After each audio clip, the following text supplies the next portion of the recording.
जन्म जन्म का साथ है तुम्हारा हमारा, तुम्हारा हमारा। जन्म जन्म का साथ है तुम्हारा हमारा, तुम्हारा हमारा। अगर न मिलते इस जीवन में लेते जन्म दोबारा। जन्म जन्म का साथ है तुम्हारा हमारा, हमारा तुम्हारा। Good evening. आज का वीडियो क्लास 9 के लिए, 9th क्लास के बच्चों के लिए ये वीडियो बन रहा है, जिसमें हम लोग आज पढ़ेंगे एक्सरसाइज नंबर 2.5 NCERT किताब के मुताबिक। उसका सवाल नंबर 11 करेंगे, 12 करेंगे और 13 करेंगे।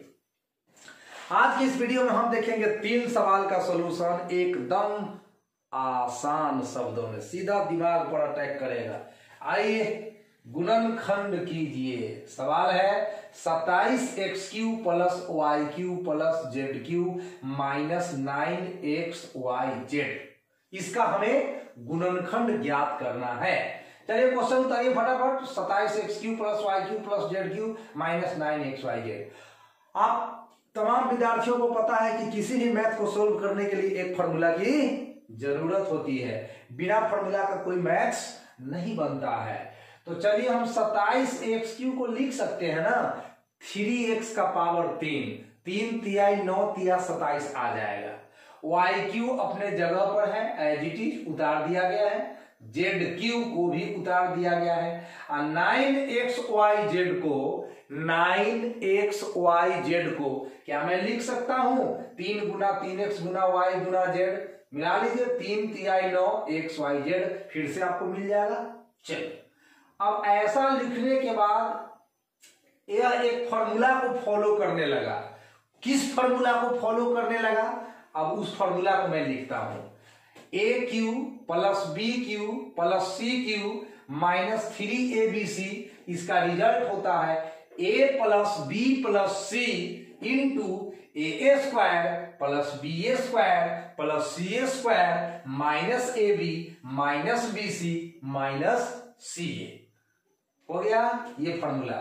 अब मिला लीजिए a³ b³ c³ 3abc। बिल्कुल हमारा जो ये व्यंजक है, एक्सप्रेशन है, वह इस फॉर्मूला को फॉलो कर रहा है। तो इसका रिजल्ट लिख दीजिए a + b + c, a + b + c। आप a किसको समझ रहे हैं? आप a समझ रहे हैं 3x को, आप b समझ रहे हैं y को, आप c समझ रहे हैं z को। बस आपका a है 3x, आपका b है y और आपका c है z। ठीक ना? चलिए तो a + b + c मैंने लिखा। उसके बाद a का स्क्वायर है तो 3x का स्क्वायर करेंगे तो 3x × 3x कितना मिलेगा? 9x² मिलेगा। उसके बाद b का स्क्वायर तो y का स्क्वायर कर दिया गया। तब c का स्क्वायर यानी कि z का स्क्वायर -a × b तो 3xy -b × c तो y × z है ना, अब -c × a तो 3xz या zx। आप xz को zx भी लिख सकते हैं, इससे कोनो ज्यादा फर्क उड़क नहीं पड़ता है ना। xz चाहे zx अलजेब्रा में चलता है, दोनों सेम है। सत्यापित कीजिए। 12 नंबर सवाल, x³ + y³ + z³ - 3xyz बराबर 1/2 × x + y + z × x - y का होल स्क्वायर + y - z का होल स्क्वायर + z - x का होल स्क्वायर।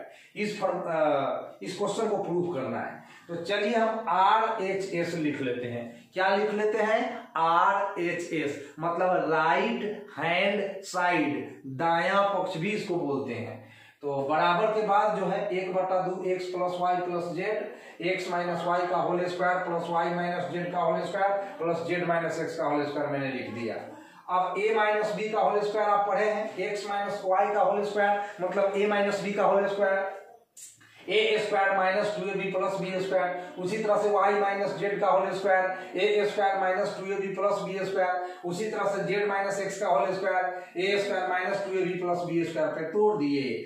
अब गौर कीजिए एक्स स्क्वायर दो जगह दिखेगा आपको, देखिए ठीक से, एक्स स्क्वायर आपको दो जगह दिखेगा। तो एक्स स्क्वायर में एक्स स्क्वायर को जोड़ दीजिएगा तो मिल जाएगा 2x स्क्वायर। अब आपको वाई स्क्वायर दो जगह मिलेगा, देखिए वाई स्क्वायर बगले बगल में मिल गया तो 2y स्क्वायर। आपको जेड स्क्वायर भी दो जगह मिलेगा, जेड स्क्वायर, तो ये हो गया 2z स्क्वायर। और माइनस 2xy को लिख दिए हैं, माइनस 2yz को लिख दिए हैं, माइनस 2zx को लिख दिए हैं। अब आप देखिए 1 2 3 4 5 6 गो पद है और सभी पद में दो मिलता है कॉमन, दो। आप दो कॉमन ले सकते हैं इन सभी पदों में से, तो दो यहां पर मैंने कॉमन ले लिया। जब दो कॉमन लीजिएगा तो यहाँ एक्स स्क्वायर बचेगा, यहाँ वाई स्क्वायर बचेगा, यहाँ जेड स्क्वायर बचेगा, इसमें माइनस एक्स वाई, इसमें माइनस वाई जेड, इसमें माइनस जेड एक्स बचेगा। ये दो कॉमन हुआ और कॉमन को इससे उड़ा दिए। अब हमारा बच गया x plus Y plus Z, X square plus Y square plus Z square minus X Y minus Y Z minus Z. अब हमें इस ब्रैकेट में इस ब्रैकेट से क्या करना है, इंटू करना है। क्या पिंटू, इंटू करना है। तो चलिए गुना करते हैं। पहले x से 1 2 3 4 5 6 में, तब y से 1 2 3 4 5 6 में, तब z से 1 2 3 4 5 6 में गुना करेंगे। यानी अभी जब हम गुना करेंगे तो हमें 6 गुना 3 18 को पद मिलने वाला है। कितना पद मिलने वाला है, 18 को पद मिलने वाला है। ठीक है, तो तैयार हो जाइए गुना के लिए। x में x स्क्वायर से x क्यूब, एक्स से वाई स्क्वायर में एक्स वाई स्क्वायर, एक्स से जेड स्क्वायर में एक्स जेड स्क्वायर, एक्स से एक्स वाई में एक्स स्क्वायर वाई, एक्स से वाई जेड में तो एक्स वाई जेड, एक्स से जेड एक्स में तो Z X square.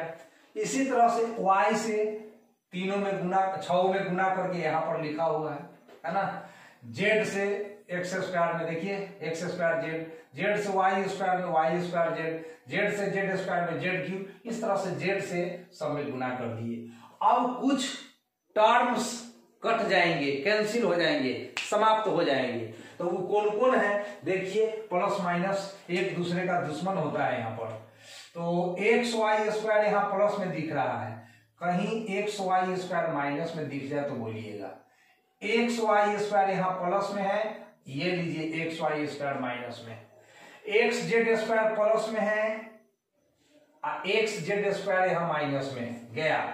X square Y minus में है, माइनस में एक्स स्क्वायर वाई या प्लस में एक्स स्क्वायर गया।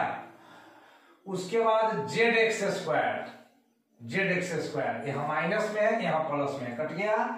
उसके बाद वाई स्क्वायर जेड माइनस में और वाई स्क्वायर जेड प्लस में कट गया। अभी कटा 1 2 3 4 5 6 7 8 9 10 को कट गया। अब बचा कौन, एक्स क्यूब उतर गया, वाई क्यूब उतर गया, एंड एक और कटेगा वाई जेड स्क्वायर प्लस में वाई जेड स्क्वायर माइनस में, ये कटेगा। 12 को कट गया आपका, 18 को में 12 को गया। ठीक है, 18 को में 12 को का काम तमाम हो गया। 1 2 3 4 5 6 7 8 9 10 11 12 को पद कट गया। 18 को पद गुना करने के बाद मिला था, उस 18 को पद में से 12 को पद कट गया। ठीक ना, तो कट गया तो 18 माइनस 12 बराबर 6 को पद बच गया। तो बचा कौन देखिएगा, एक्स क्यू बचा हुआ है, राइट, वाई क्यू बचा हुआ है, राइट, जेड क्यू बचा हुआ है, राइट। एक्स वाई जेड एगो यहाँ है, एक्स वाई जेड एगो यहाँ है, एगो एक्स वाई जेड यहाँ है। तो एक्स वाई जेड की संख्या कितनी हो गई, 3 न हो गई। तो माइनस में 3xyz, 3 निगेटिव संख्या है तो उसको जोड़ के माइनस का चिन्ह लगा देते हैं और इस तरह से LHS क्या हो गया, प्रूव्ड हो गया। एंड 13 नंबर सवाल है, दिया गया है x plus Y plus Z का वैल्यू 0। क्वेश्चन में एक जानकारी दिया है कि x plus Y plus Z बराबर 0। जहां भी जरूरी होगा x plus Y plus Z क्या डालेंगे, 0 डालेंगे। और सिद्ध करना है कि X cube plus Y cube plus Z cube बराबर 3xyz। चलिए प्रूफ करते हैं। हम जानते हैं कि X cube plus Y cube plus Z cube minus 3xyz बराबर X plus Y plus Z into X square plus Y square plus Z square minus X Y minus Y Z minus Z X, ऐसा formula हम लोग जानते हैं। इसमें x plus Y plus Z का value आपको क्या दे रखा है, 0, तो यहाँ पर 0 डाल दिए और बाकी सब ज्यों का त्यों लिखा हुआ है। अब आपको मालूम है कि 0 गुना कोई भी नंबर 10 तो 0, 0 गुना 20 तो 0, मतलब 0 को किसी भी नंबर से गुना करते हैं, किसी भी बीजगणितीय व्यंजक से गुना करते हैं तो रिजल्ट 0 हो जाता है। तो अभी 0 से हम इस पूरे ब्रैकेट में गुना कर दिए, X square plus Y square plus Z square minus X Y minus Y Z minus Z X में गुना कर दिए तो रिजल्ट मिला 0 मिल गया। अब माइनस 3xyz को बराबर के बाद ले गए तो प्लस में 3xyz हो गया और इस तरह से रिजल्ट आ गया X cube plus Y cube plus Z cube बराबर 3xyz। तो यहाँ सीखने को क्या मिला स्टूडेंट, अगर 3 को संख्या को जोड़ने से अगर 0 आता है तो तीनों संख्या के घनों का जोड़फल 3 गुना तीनों संख्या का गुणनफल होगा, यही सीखने को मिला। यदि 3 को संख्या को जोड़ने से 0 आता है तो तीनों संख्या के घनों का जोड़फल समझते हैं ना, पावर में 3 घनों का जोड़फल, वर्गों का जोड़फल पावर में 2, ठीक ना हाँ। तो तीनों संख्या के घनों का जोड़फल तीनों संख्या के गुणनफल में 3 से गुना करने के बराबर होता है। तो इस तरह से रिजल्ट प्रूफ हो गया। तो उम्मीद करता हूं, उम्मीद क्या करना है, गारंटी है कि मैथ आप समझते हैं। मेरे चैनल पर समझिएगा। थोड़ा सा आपको कष्ट दे रहे हैं कि हमारे चैनल को थोड़ा सा आगे बढ़ाइए, है ना। हालांकि बहुत कम समय में अच्छा परफॉर्म कर रहा हूं और अच्छा रिजल्ट मिला है मुझे, लेकिन लगा हुआ है अभी। तो आप लोग मेहनत कीजिए और चैनल को जल्द से जल्द प्रमोट कराइए। थैंक यू सो मच, मिलते हैं नेक्स्ट वीडियो में।